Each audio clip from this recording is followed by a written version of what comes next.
Hey guys, it's Austin-Sensei here, and welcome back to another review of Rascal Does Not Dream of Bunny Senpai.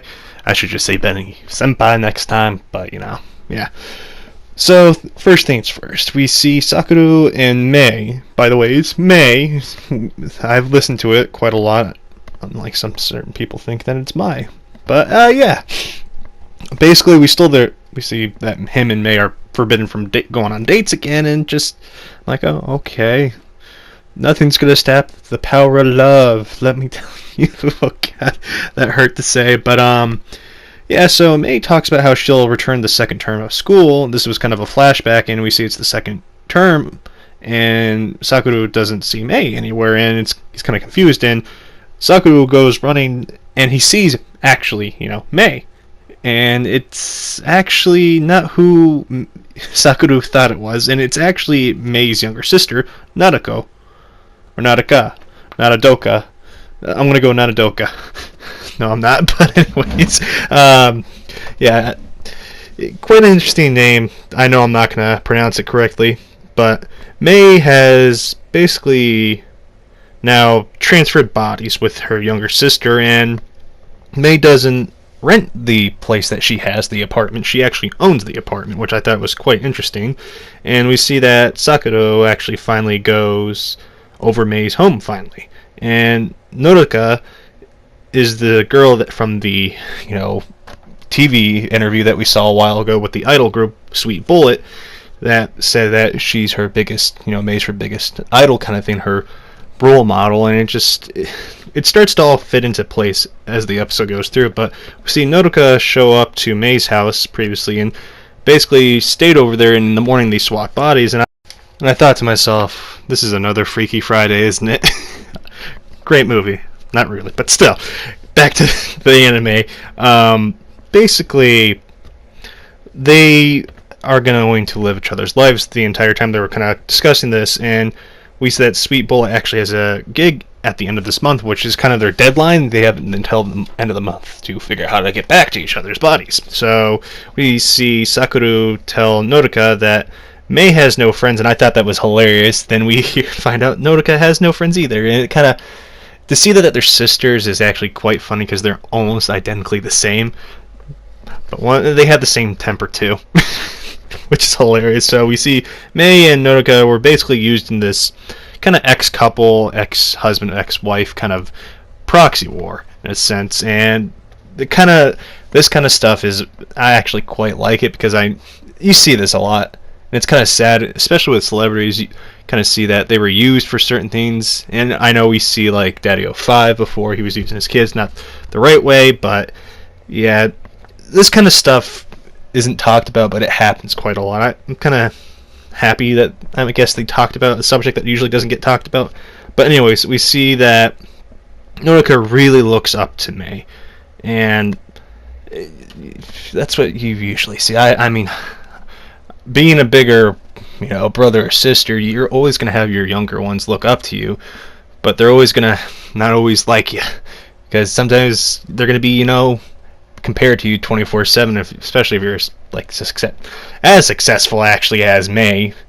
But quite interesting to say the least. But we see that Sakura actually takes Nodoka out to the beach, and Sakura basically figures out Nodoka really fast, and he is so mean, but it's hilarious. I just love when he gets so brutal and like, yes, that's how you do it, buddy. But we basically start to see that Mei gets jealous because Nodoka wants to sleep over Sakura's house. She's like, no. But before that, we see Nodoka kind of just let out everything on Mei, and basically they say they hate each other and they never liked each other, which is a common thing, but you're bound by blood, and you find out later on that they're half sisters, and I thought, okay, it makes sense. And of course, Sakura bringing Nodoka, but actually Mei, over, Kanade greets him, but starts getting really shy because it's a new girl, and she calls him a gigolo, and I couldn't stop laughing. I'm like, oh, that is perfect. But we see that Sakura starts to think about marrying Mei and how he should, I thought it was funny how he should, approach and how to talk to her, or call, Nodoka, what do he, how does he say her name? Half sister-in-law kind of thing. I thought that was hilarious that he was debating it, because it wasn't really, everything was so serious, but that wasn't. And I'm like, it's a great change of pace. So we see Sakura ask, Shoko if she has a bigger sister, and pay attention to that one, to say the least. But she says she's an only child, but wishes for a bigger sister. As I said, pay attention. Mei shows up at Sakura's job to see Sakura, but she's Nodoka, and yes, it gets confusing. It's quite interesting, to say the least. But yeah, we see that Nodoko as Mei kind of filming the commercial, and everything that Mei has been doing, Nodoka kind of just realized that everyone has their faith in her, and everything that's kind of been on Mei's shoulders is starting to go on Nodoko's, and just it starts to get to her, and she has, well, she collapsed, but it's an anxiety attack, and it quite was embarrassing, to say the least. And I know Nodoka is not trying to ruin Mei's career. It was quite realistic with how you basically walk in someone else's shoes to see how much is on their plate, kind of thing. And this is kind of this, I guess, arc, that how it's going. I like it so far. I don't think it's the best. I would put this below the last one, but I still have Mei as the top one. But anyways, we see that Kunami's girlfriend actually has a bigger sister, and I say girlfriend because I keep forgetting her name. I'm gonna be real with you guys. She doesn't leave an impression. I don't know. I just don't care enough to know her name. She kind of, I don't like her, to say the least. But Sakura goes to her for help and starts to ask about her sister, and basically, as I said before, no matter who you are, if you are a younger brother, you have an older brother, you're a younger sister, you have an older brother, you get where I'm going with this. But it's just, you're going to always be compared to them, because that's kind of the first copy of you, I guess. That's how I put it. But it's quite interesting to see they actually brought that kind of sibling rivalry in it. I mean, look at Naruto, Sasuke, and Itachi. Even though without spoiling much, you know how that plays out, and it's actually quite sad at the end. But anyways, we see that Mei basically gives Sakura a spare key for the temporary time. That I don't think she's going to let him keep that, to her place, and tells him not to open something. When you tell someone not to do something, they're usually going to do. That's a little psychology trick. But we see that after Sakura goes to visit Nodoko to help her and kind of calm her down, and Nodoko dirty Mei's apartment and basically leaving Sakura to clean it up and make her, yeah, he's her cook now.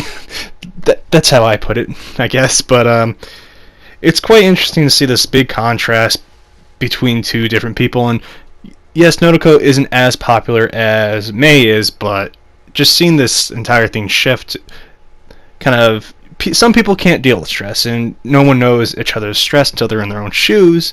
I think this episode in this arc is quite interesting, because it's going to open up a lot of people's eyes. But anyways, at the end we see, Sakura opening what Mei told him not to, and I'm just like, yeah, Mei probably did that on purpose. And the preview for the next episode was quite interesting. I know I said I wouldn't be doing this, but this is the only one I'm going to be able to do, and I'm probably not going to be covering My Sister, My Writer anymore. A little heads up with that. I know it's a little sad, but yeah.